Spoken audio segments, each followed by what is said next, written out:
Hello, everyone. Are audiobooks reading? Now, this is actually a very complex question, more complex than you would think. And of course, everybody has their own opinion on it. No matter what position I take, there are going to be people who disagree with it. But my own perspective is I think audiobooks are their own art form. I think that they are in some ways similar to radio plays of the 1930s and 40s when people would listen to dramatic readings on the radio. They're very similar to that. So in that sense, I think they're their own art form. And also, I actually think that it would be great if someday my books were taken and they were given like a full cast audio recording.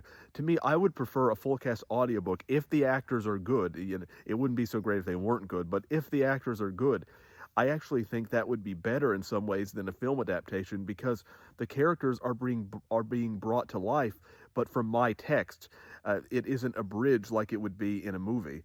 And so, in that regard, I think that audiobooks, especially full cast ones, which are rare, but can actually help bring the characters to life in the reader's mind. So in that sense, I think they can be very helpful and beneficial. So I think they're their own art form. At the same time, I don't think that you can describe audiobooks in the strictest sense as being the same as reading.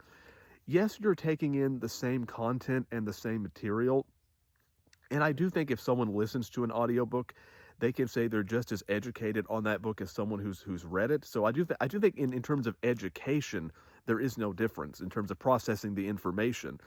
But it's not the same experience in my mind though. For one, I think if someone's illiterate and an illiterate person could still listen to audiobooks, but obviously that wouldn't mean they know how to read words on a page. So they're not the same thing in my mind. It's a different skill set, it's a different experience. And also I feel that when you listen to an audiobook, you're getting really an interpretation of the writer, but you're not really getting the full intent of the writer.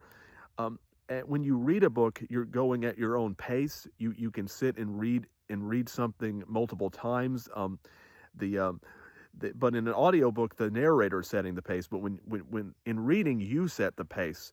And I think that when you set the pace and you can sit back and reflect, that in some ways allows for more critical thinking because you're having to do more of the work. And I also think that when people who read a lot of books in a year should disclose that some of them are audiobooks because it does take more discipline to sit down and read a book compared to reading an audiobook. So I do think that should be disclosed. So I think audiobooks are valuable, but they're not the same.